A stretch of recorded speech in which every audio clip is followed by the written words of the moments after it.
Thank you for having me. My name is Geri. And first, I would like to apologize because in the invite, it clearly stated that the dress code for this event is black hoodies. And I was very excited about that. It rarely happens that you can go to some kind of conference or talk and wear your hoodies. And so I packed my favorite hoodie. It's from the Insomniac conference from Switzerland. Unfortunately, my luggage didn't make it with me to Vilnius. So I also want to thank my colleagues who got me a clean T-shirt. So sorry for that. I have to this because of that. All right, so let's start. So first, you can see this is a total marketing slide. But I like to use it because FortiGuard Threat Intelligence is right in the middle. I'm part of the FortiGuard Labs part of Fortinet, which is the research and development part. One of my main focus is threat intelligence. And the reason I like to show this is because it kind of shows me what the point of threat intelligence is that we have our security fabric, we have our products, but it's great if you have a firewall, but it's going to block what you want to block. But with the threat intelligence, it will be able to detect the newest threats on a daily basis. And it's the same for all the other products.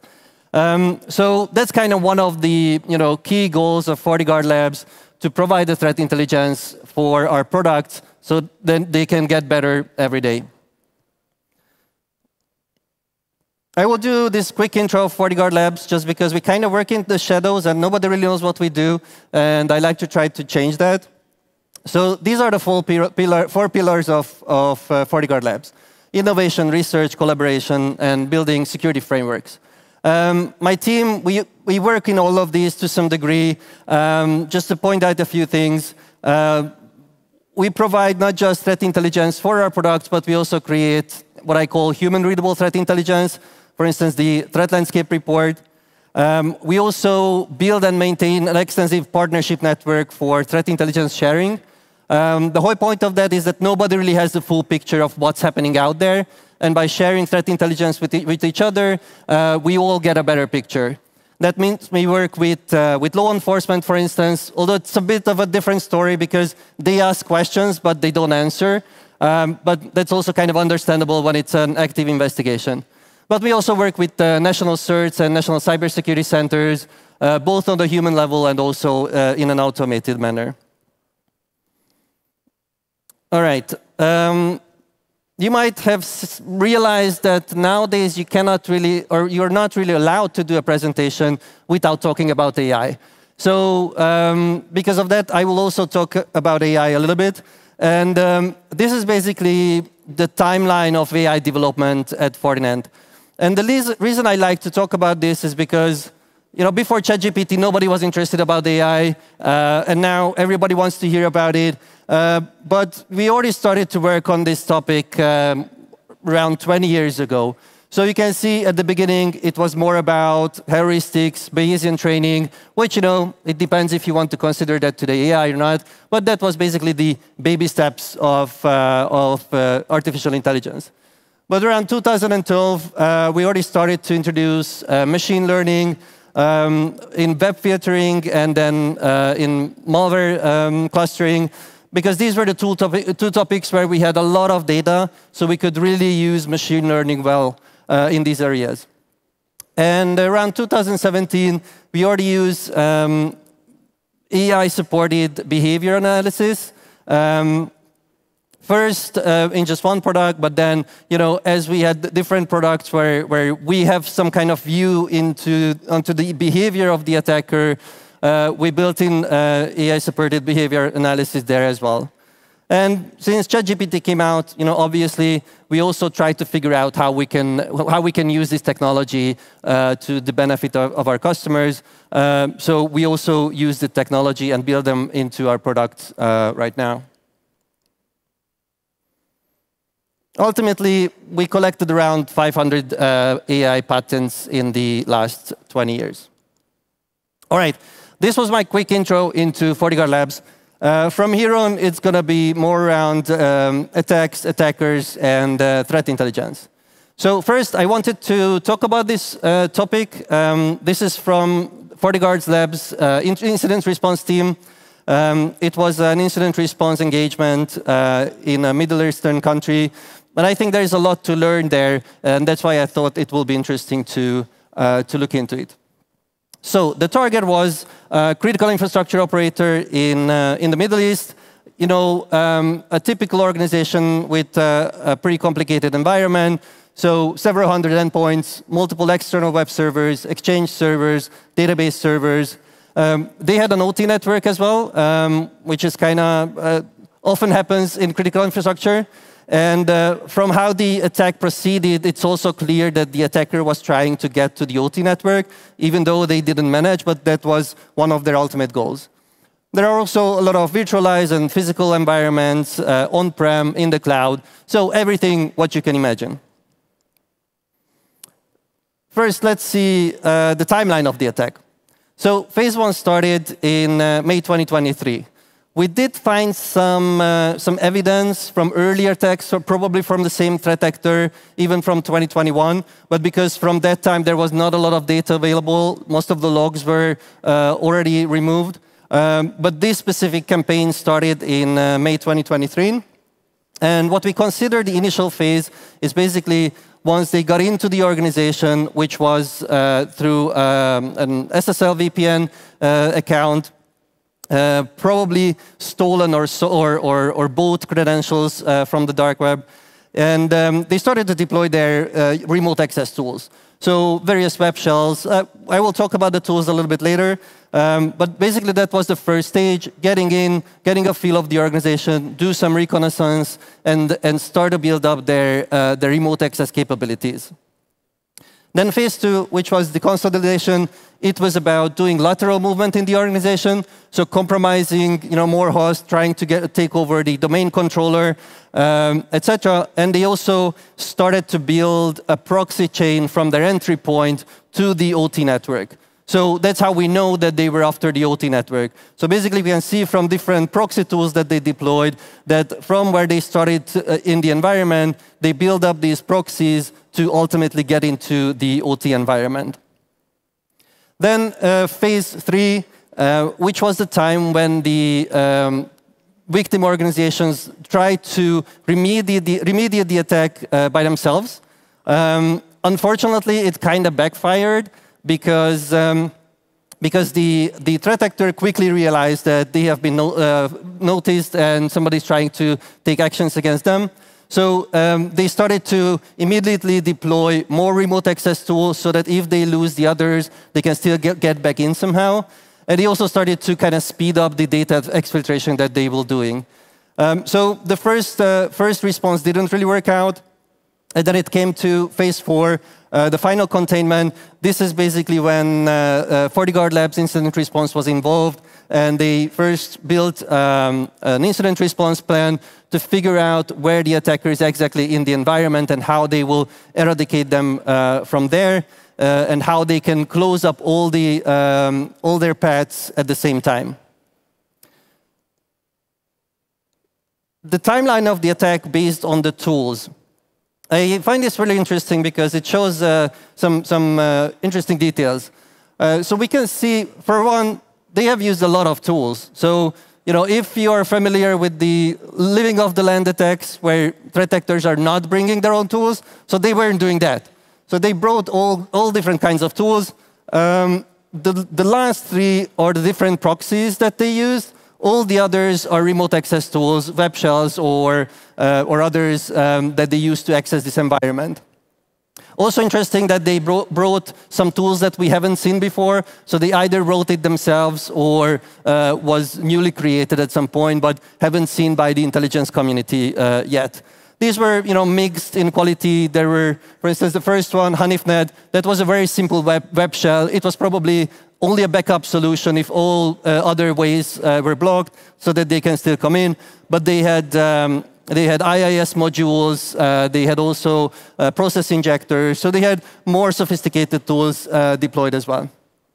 But what I want to point out is that if you look at If you look at November 2024, so around that time, that's when the containment of the victim started, and you can immediately see that they right away deployed like four other remote access tools because they saw that the organization is coming after them, and also another proxy. And then we come to attribution. We can see the attribution is kind of an art, and I wanted to emphasize here the human aspect of attribution. You can see these are the hands-on keyboard activities put on the days of the week. So this is actually when the attackers were active. And you can see that they did already work on Friday and Thursday. Now it turns out that the only country in the world where Friday is a day off is Iran. And Thursday is usually a half-a-day work. So this is one of the human factors that pointed that this was an Iranian actor. Obviously, there were other technical evidence as well. This was what happened after the remediation. So the attacker tried to get in through their web shell first. It was blocked. Then they tried to use their RDP access. It was blocked. Then they kind of stepped back and tried to use port scanning again to find new ways in. That was also blocked. Then they tried to exploit a known vulnerability in a web application. That was also blocked. Weeks later, they came back through a VPN account. Probably they thought maybe it was just a glitch, let's try again. That was also blocked. And after that, they basically went back to step one and started to do phishing again through compromised vendors. Now, this shows us that probably this target is like a strategic target for this threat actor. So they are going to keep trying to get back into this organization. So the organization has to be prepared for that. So in terms of recommendations, so all the I'm not going to go into details here, but all the state-of-the-art tooling could have been used in various places of the work, like multi-factor authentication, which is not a new thing, or zero trust network access, microsegmentation, all these kind of things. All right. Finally, I brought some telemetry from Fortinet. This is the global threat landscape. We collect a lot of telemetry data from our devices globally. Here you can see that globally, this is for whole 2024. We had 2.4 trillion detections in 2024. And if we look at EMEA, we had 436 billion detections. If you look at the top chart of the countries, Lithuania is somewhere there, around the 10th place, I think, which is not a bad place, but it's also pretty high, compared to other countries. Now we see Italy and UK had this huge peak here. It's not as bad as it looks like. I looked into this, and it was just kind of a massive scanning that has been done in these countries.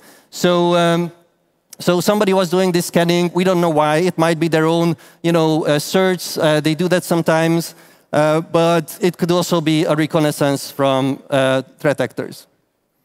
And if we start looking into the Baltics, we see here we had 7.2 billion detections, most of it at reconnaissance. Again, that's probably scanning activity.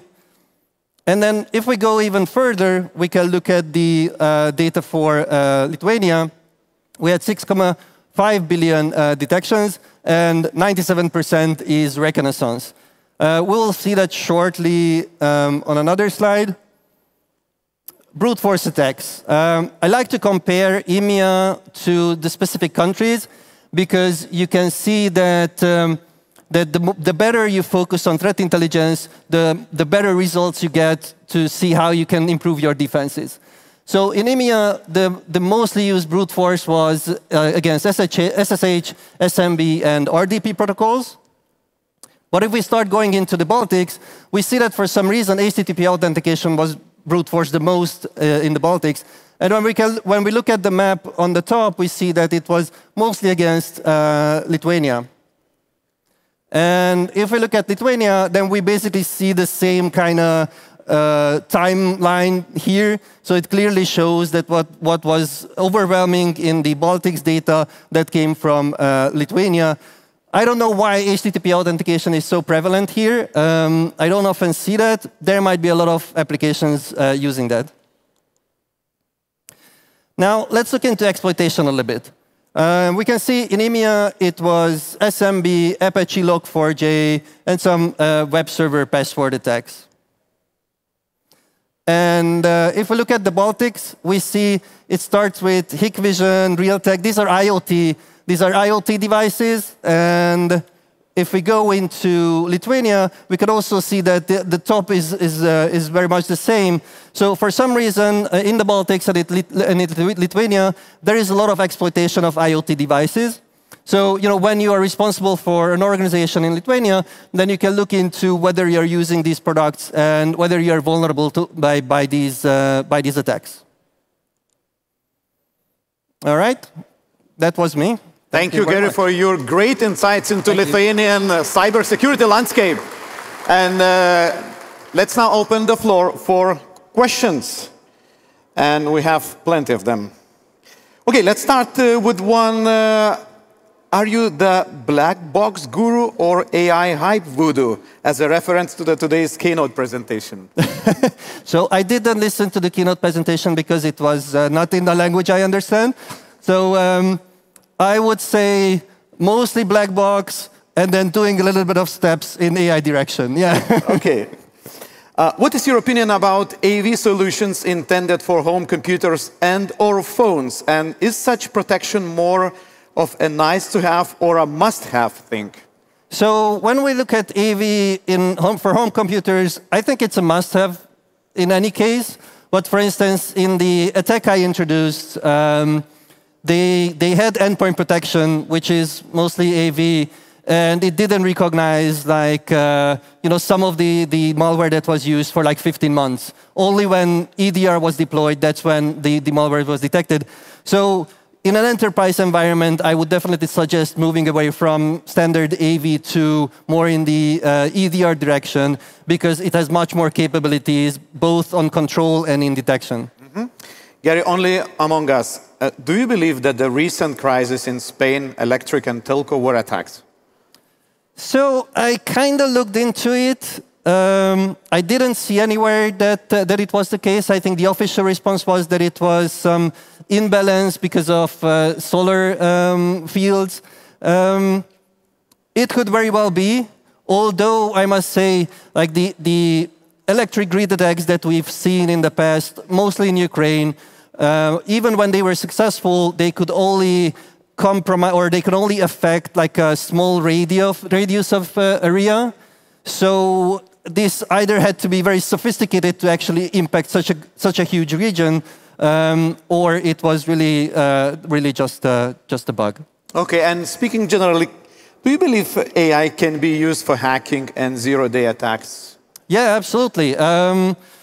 There are plenty of tools already available out there to generate exploits with AI. Looking for 0 days with AI support. Create better phishing with AI. So there is a similarly evolving ecosystem of AI tools for hacking that what we've seen in any other field. Mm-hmm. Wait, I missed one. I wanted really to ask this one. How do you extend cybersec capabilities in very small IT teams? Can everyone afford MDR? Probably not, if the question came up. So no, obviously, not everybody can afford managed service. I think for very small organizations, the goal would be to use the available tools first to build your security, and then start to invest. Because, for instance, small businesses have the issue that they don't use multi-factor authentication, or simple. Like say they use Google Workspace and security features are not enabled. So I think that's where small organizations should start. But if you have a more complex organization and you don't have budget to build your own security operations, then definitely the first step is to go to some kind of managed service provider. And then once you grew that out, then you can move into doing your own stuff. But this is very defined. So if somebody researches, this is very well defined in various maturity models of how you should be building up your security step by step. OK, unfortunately, our time is out. But Geri, you stay here around for the whole day. I will be here. So if there are any questions, you will find me probably at the Fortinet stage, but anywhere else. And you know, Geri in Lithuania stands for good. Oh, that's yeah, but you're not good. You're great. So just make applause for the Geri the Great. Thank you.